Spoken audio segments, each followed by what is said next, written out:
Separação, quais são as dificuldades e do que é que a gente se separa quando ocorre uma separação de casais. Vem para o Papo para Casais de hoje que nós vamos falar sobre isso.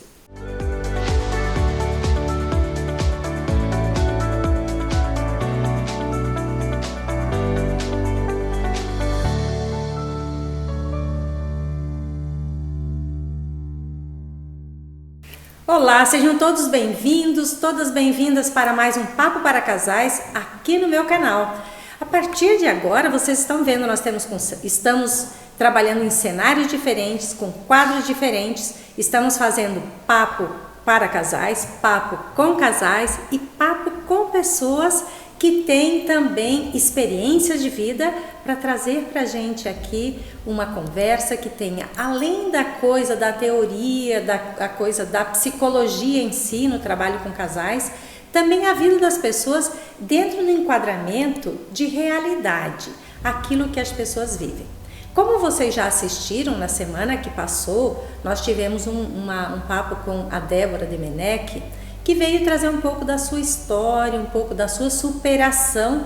E como foi muito legal, como as pessoas gostaram muito, eu resolvi convidá-la novamente para que a gente falasse de um outro aspecto da separação. E hoje nós vamos falar então sobre do que é que as pessoas se separam ou do que é que elas precisam se separar quando elas decidem fazer a separação de casais. Além de que a gente precisa pensar qual é a diferença, qual é a vivência diferente de homens e mulheres quando buscam o processo de separação. Como é que é essa trajetória? Então vai ser um papo bem gostoso, bem descontraído e com um toque muito grande da realidade da vida da Débora.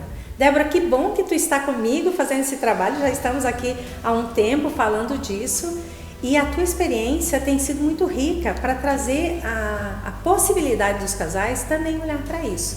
Então eu queria dar a oportunidade para você ajudar as pessoas que estão aqui conosco a entender do que é mesmo, Débora, que a gente se separa quando o casal se separa. Muito obrigada pelo convite, é sempre bom falar das experiências em que a gente já superou, já passou. E é muito comum, assim, a pessoa que está vivendo a dor da separação ali, antes um pouco da separação, logo que se separou, ela não está entendendo bem o que está acontecendo com ela. Então, quem já passou por aquilo, já deu um passinho para frente e é bom poder contribuir com vocês, enfim, ou com as pessoas que possam se beneficiar desse conteúdo. E aí, assim, a gente já percebeu que não dá certo com aquela pessoa, que alguma coisa não deu certo, que os valores não bateram, que já teve todos aqueles anos de convívio, já teve tentativas. E aí, mesmo sabendo que não dá certo, a gente ainda fica um tempo ali para conseguir, de fato, ter a atitude da separação. Então, mesmo já tendo tomado a decisão, e a atitude da separação. Na minha experiência, por que eu acho que é tão desafiador a gente tomar atitude? Porque a gente não se separa somente da pessoa. A gente vai se separar do estado civil casada, que é aquele estado civil que a gente também tem como um valor pessoal, da família, daqueles momentos, de viver aquela rotina, de se organizar daquela forma. Então, eu vejo que a gente se separa da pessoa, que a gente já tomou a decisão, e aí vem a decisão mais difícil, se separar do estado civil, e aí nós vamos ter novos desafios em relação a como organizar as contas, como reorganizar a rotina sem aquela pessoa, sem aquele estado civil, como se posicionar nas conversas, como dizer, separada. E também uma outra situação que traz assim muita angústia, que traz insegurança. Eu acho que tudo que mexe com a nossa segurança deixa a gente mais sensível emocionalmente. É a questão de que a gente se separa do nosso futuro. Por quê? Porque quando você está casado, quando você está namorando com uma pessoa, você prospecta todo o seu futuro com ela. Então, agora nós já estamos em outubro, o que nós vamos fazer nas férias? E o ano que vem, quando que a gente vai comprar casa? Quando que a gente vai trocar de carro? E quando os filhos estiverem com essa idade? Então você vai idealizando um futuro E quando você se separa, você fica no vácuo, você perde o futuro. E aí isso dá assim uma sensação de perda, aí sim é o luto, né? O luto do futuro que você não viveu ainda. E a gente precisa elaborar, quem busca a separação precisa buscar elaborar o luto. Mas antes da gente falar nessa elaboração de luto, eu queria trazer aqui para a gente falar um pouco sobre como acontece normalmente. Eu atendo casais e acompanho muitas histórias, assim como a da Débora, de outros casais também, que a gente vem percebendo quando os casais chegam para a terapia e como que foi caminhando para chegar nisso, né? Eu costumo dizer que tem uma coisa muito prática da gente observar, que quando um casal resolve viver junto, o homem e a mulher, o homem espera que aquela mulher com quem ele se casou seja a mesma por toda a vida, e ela muda a cada pouco. Quando o homem se casa, ele espera isso. E a mulher se casa com um homem que tem algumas coisas que ela não se identifica, não sente que fica bem, mas ela pensa assim, não, mas ele vai mudar, vivendo comigo ele vai mudar. Essa coisa mágica, né, Débora, de pensar que a pessoa vai mudar só porque está casado comigo. Você não acha que isso é muita pretensão feminina? Essa coisa de pensar que a gente vai mudar este homem que tem toda uma história por trás, que tem toda uma vivência por trás. Não parece um pouco de pretensão feminina isso? Acredito que iniciar um relacionamento já pensando que a pessoa vai ter mudanças no caminho, eu acho que já é um grande erro para iniciar.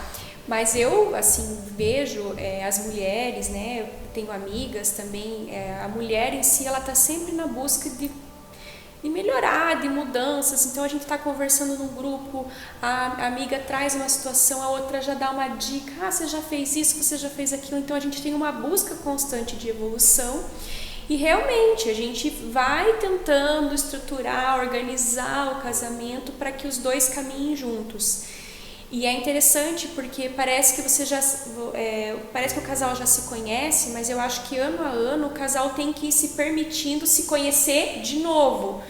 Porque eu, como mulher, eu tenho muitas mudanças, assim, né? Muita busca pessoal. A gente fala, Débora, na terapia de casal, a gente fala uma coisa bem real, assim, que são os contratos conjugais. Os contratos conjugais, eles mudam de tempo em tempo porque a vida muda, não é? Então, casa-se em dois, depois vem os filhos, vem os cachorros, vem a profissão, vem tudo que a gente quer construir e vem junto. Mas como a Débora estava falando, e eu vou dar a fala para ela aqui de novo, que é a diferença, né, Débora, que a gente vê do homem e da mulher nessa coisa da fala. Você estava dizendo assim, a mulher pergunta para outra mulher, a mulher traz a situação para outra mulher que dá ideia de como mudar. E você estava falando da questão da comunicação, né? Como é que tu tem percebido, na sua experiência também, no casamento que tu teve, como é que tu percebeu essa coisa da linguagem masculina e de como você percebe hoje, como ele vai buscar entender esta fala e aonde ele vai buscar, né? Eu vejo assim, que a mulher, ela tem culturalmente algumas falas culturais, assim, que a mulher é o esteio da casa, que é a mulher que estrutura o casamento. Então isso já faz com que a mulher assuma uma responsabilidade psicológica pela relação dos dois. É assim que eu vejo, que a mulher vai lá e quer se responsabilizar pelos dois psicologicamente. E lógico, pensando nisso, a gente sempre vai buscar o diálogo. O homem, quando a gente apresenta as queixas, as demandas, uma situação que poderia melhorar, a sensação que dá é que não tem o acolhimento dessa queixa. Daí você, como psicóloga, pode me explicar melhor por que o homem não acolhe, né, a queixa da mulher. Então, e esse não acolher que a Débora está falando é o que a gente percebe no atendimento de casais. Por que o homem não acolhe? Porque ele acha que tudo aquilo que a mulher está trazendo, ou que a maioria das coisas que ela está trazendo é culpa da TPM. Se fala muito na TPM. Então, hoje ela está assim, é por conta da TPM. Ela está assim, mas isso vai passar. Então, o que ele faz? Ele silencia e se afasta. E espera que aquilo aconteça como um toque mágico e se modifique. E o que acontece muito também, Débora, com o homem nessa caminhada aí, que ele vai deixando, ele fica quieto, então ele diz, eu vou ficar quieto que isso vai passar. E aí a vida vai continuando, a mulher vai cuidando dos filhos, vai cuidando da casa, vai cuidando de sua profissão, vai cuidando de tudo que está no entorno, como a Débora falou, que a mulher tem mania de cuidar de tudo, né? Não todas, mas a maioria, né, gente, é assim, a maioria que eu vejo é assim. Então ela vai cuidando e vai controlando tudo isso. E num dado momento, os dois se olham e se reencontram e têm uma relação sexual. Para o homem, essa relação sexual tudo está apaziguado. Então, tudo aquilo que ela trouxe, todas aquelas queixas, então era culpa dela mesma, do que estava acontecendo com ela mesma. E aí, o que ele faz? Então, ele diz, está tudo certo, está tudo apaziguado, estamos bem. E para a mulher, ela teve essa proximidade, porque rolou alguma coisa, teve essa proximidade, teve a relação sexual, e ela diz, então agora que estamos bem um com o outro, agora é possível a gente falar e trazer aquele problema. E aí o que o homem diz? De novo você com essa história, de novo você trazendo isso aqui pra gente, eu pensei que estava tudo certo. Não é assim, Débora, que acontece muitas vezes? E não tem a ver assim com uma maldade de uma das partes, né? A mulher não faz isso para provocar e o homem também não faz isso para provocar. São jeitos diferentes de ser, e a gente sente falta assim de ambientes ou de lugares em que se possa conversar com isso o casal. Porque assim, aí as mulheres conversam entre as mulheres, então se juntam as mulheres para falar dos mesmos comportamentos, né? Sem o outro lado masculino. E os homens então também ficam com essa visão, poxa, ela tá pegando no meu pé, né? E a mulher não, ele ignora. Então assim, são visões diferentes que são tratadas em ambientes diferentes, a mulher com o seu grupo, o homem com o seu grupo, mas o que faltaria mesmo, né, seria entender que aquilo não é pessoal, é o jeito de comunicação do homem e da mulher. E da construção do casamento, porque construir o casamento significa os dois estar juntos para olhar os problemas, as dificuldades e para juntos buscar as soluções, onde a gente está falando um jeito masculino e um jeito feminino de ver o casamento. Então olhar e estar disposto. Agora, quando o homem se afasta ou fala para os outros homens sobre esta dificuldade no relacionamento, o que normalmente ele escuta do outro homem? Ele escuta que, deixa passar, isso é assim mesmo, sai com os amigos, toma cerveja, se divirta, depois você chega em casa, vai estar tudo bem, né? E o que acontece com isso? Esse problema do entendimento do casal vai ficando embaixo do tapete. E aí culmina na separação, não é, Débora? Culmina na separação. E uma separação, então, não bem trabalhada, não bem organizada, ela vai trazer dores muito profundas para os dois. Porque estar casado ou caminhar para uma separação, ambas as coisas necessitam, na verdade, de um olhar juntos. Mesmo quando as pessoas decidem se separar, elas deveriam conversar sobre isso, né? Porque quando elas casam, elas deveriam conversar como seria este momento de vida de casal, e quando eles pensam em se separar, também deveria buscar esta fala para que os dois saíssem menos machucados, não é? Para que os dois não se quebrassem na vida da individualidade e da construção de uma nova vida, não é? Porque ao sair de um relacionamento, e eu falei com várias mulheres, quando sai do relacionamento com muita dor, com muito sofrimento, muitas vezes não consegue dar outro passo, não é, Débora? Você não tem observado isso também?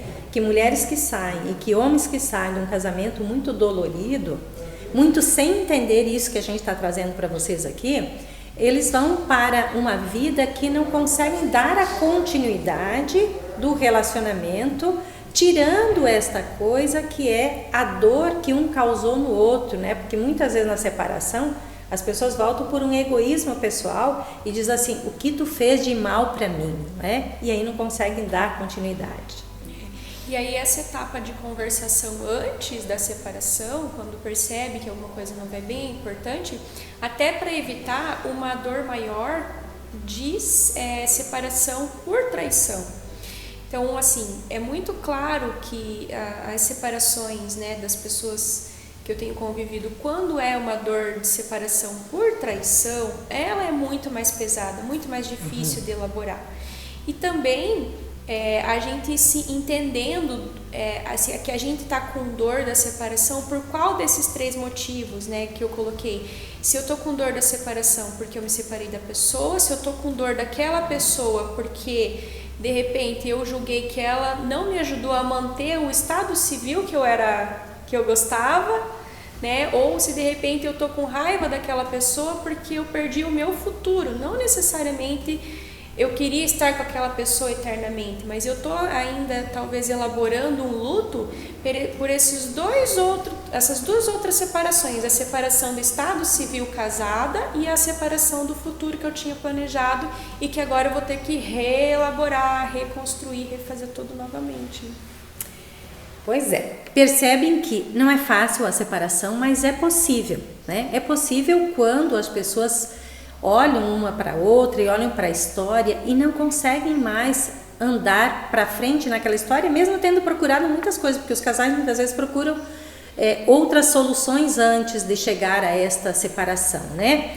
E aí eu queria que você colocasse um pouco assim, na tua história, na tua trajetória, quantas coisas você procurou antes de chegar no processo de separação? Então todo o casamento, ele teve as crises e a cada crise eu procurava mais autoconhecimento. Então, nisso passou terapia de casal, terapia individual, a busca de um novo esporte, né? Aprender a fazer alguma coisa nova. Então, todo o casamento e as crises que o casamento tinha, sempre para mim era uma oportunidade de me desenvolver melhor pessoalmente, desenvolver meu autoconhecimento. E que aí foi o que me permitiu entender em determinado momento que os valores que eu tinha não eram compatíveis com o valor da pessoa com a qual eu estava casada, e por isso que aquilo não era mais possível. Não tinha a ver com um ser bom ou ser ruim, com um fazer certo e outro fazer errado. Tinha a ver com ser pessoas diferentes, com valores diferentes, e todo esse processo de autoconhecimento e cada crise, cada busca ia dando mais aquela sensação de que algo realmente estava sendo feito. Porque eu imagino, eu não sei, nunca passei por isso, que deve ser muito triste você abandonar alguma coisa sem ter tentado, né? Então, assim, chegou um momento em que eu falei, não, nós tentamos tudo que era possível e tá tudo bem, tudo que era possível não foi o suficiente porque existem outros fatores que não dependem da gente e aí a gente precisa seguir nossos caminhos. Mas essas tentativas, talvez elas não contribuíram para que o casamento se mantivesse, mas com certeza elas foram essenciais para que a separação acontecesse, né? Então, talvez se não tivesse tido esse processo de autoconhecimento, até hoje estaríamos num casamento infeliz, né? E vocês infelizes também. Exatamente. Então veja como é importante a gente pensar que quando as pessoas buscam isso que a Débora está colocando, antes de pensar em separar, buscar todos os caminhos que apontam e parece possível. Mas que mesmo assim, mesmo as pessoas que procuram terapia de casais, muitas vezes não é que vão ficar casados. A terapia de casais, ela traz também a possibilidade dos dois ou de ficar feliz juntos ou de ficar feliz separado, fazendo a sua trajetória de vida. Então eu queria dizer para vocês que nessa configuração nova que estamos fazendo aqui dos Papos para Casais, nós vamos trazendo pessoas para trazer um pouco de sua história e vamos agradecer a Débora Demenech, que esteve aqui disponível nesse tempo para gravar isso, para trazer para vocês um olhar sobre o seu casamento, sobre os seus relacionamentos. E aí eu gostaria que vocês fizessem os vossos comentários, que vocês também convidassem pessoas para se inscrever no nosso canal, porque isso fazendo nós vamos trazer mais conteúdos para mais pessoas poder ajudar a encontrar um caminho, porque precisamos, na verdade, ou ser felizes juntos, ou ser felizes separados, ou ser feliz num novo relacionamento, porque afinal ninguém nasce para viver feliz sozinho, não é? E como a Débora já disse também, não aqui, mas ela disse para mim, que ela tem como entendimento, né, Débora, que o casamento é algo bom, né? Que você também diz que gostaria de ter casamentos, não é? Sim, as pessoas falam, nossa, mas você quer casar de novo? Eu quero, porque para mim isso é um valor, é alguma coisa que eu realmente não abro mão, mas hoje eu sei realmente, assim, o que é a minha essência, que tipo de pessoa, né? Que tipo de relacionamento que realmente vai fazer bem para mim, né? Então é uma outra fase da vida. E o relacionamento eu acho que é maravilhoso, construir as coisas junto, ter com quem contar, dividir uma taça de vinho, né? Ter uma companhia, não para falar de problemas, né? Mas para compartilhar a vida. Eu acredito muito nisso, é um valor, acredito que e é um dos maiores exercícios para a gente como ser humano é ter um relacionamento amoroso mesmo, ter um casamento. Então, vamos lá, vamos casar, vamos amar, vamos enfrentar as dificuldades dos relacionamentos e vamos fazer os relacionamentos crescer ou tomar algum caminho que seja bom, que seja felicidade para as pessoas. Afinal, estamos nesse mundo aí para trazer uma vida de alegria, de felicidade e de boas energias. Até o próximo vídeo no próximo sábado.